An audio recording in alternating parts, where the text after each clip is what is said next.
சமூகம், அரசியல் சார்ந்த புரட்சிகரமான படங்கள் எடுக்கிறதுல ரொம்ப ஆர்வமிக்கவர். மக்களுக்கு ஒரு விழிப்புணர்வு குடுக்குற மாரி அவர் எடுக்கிற படங்கள் எல்லாமே ஒரு புரட்சி, போராட்டம், சமூக நீதி இந்த மாரி படங்கள் தான் அவர் எடுத்துக்கிட்டு இருப்பாரு. அந்த மாரி படங்களும் ஹிட் குடுத்துருக்கு. நெறைய படங்கள் அவர் எடுத்து நெறைய சொல்லிட்டே போலாம். ஹிட் நெறைய குடுத்துருக்குன்ட்டு.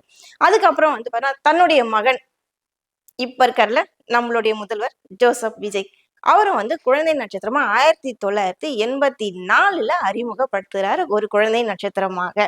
அதுக்கப்புறம் 1992ல நாளைய தீர்ப்பு என்ற படத்தின் மூலியமா கதாநாயகனாக உருவம் எடுக்கிறார், விஸ்வரூபம் எடுக்கிறார் நம்மளுடைய தளபதி விஜய். அதுதான் அவருடைய முதல் படம். தன்னோட அப்பாவோட டைரக்ஷன்லயே அறிமுக நாயகனா வராரு. அதுக்கப்புறம் செந்தூர பாண்டியன்ற படத்தின் மூலமா விஜயகாந்த் சார், மறைந்த விஜயகாந்த் சார் அவருடைய படத்துல நடிக்கிறாரு. அப்ப இன்னும் நல்லா ஃபேமஸ் ஆகுறாரு. எஸ்.ஏ.சார் புரட்சிகரமான படங்கள் எடுத்திருக்காரு.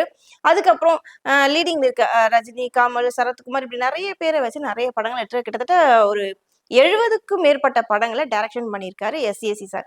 அது மட்டும் இல்லாம இவர் தமிழ், தெலுங்கு, மலையாளம், கன்னடம் பல மொழி படங்களையும் டைரக்ட் பண்ணியிருக்காரு. இது ஒரு பக்கம் இருக்க.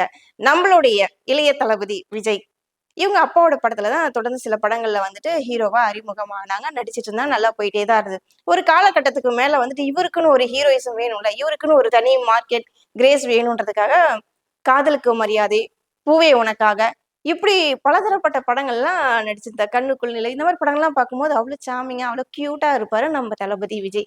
அதை பார்க்கும்போது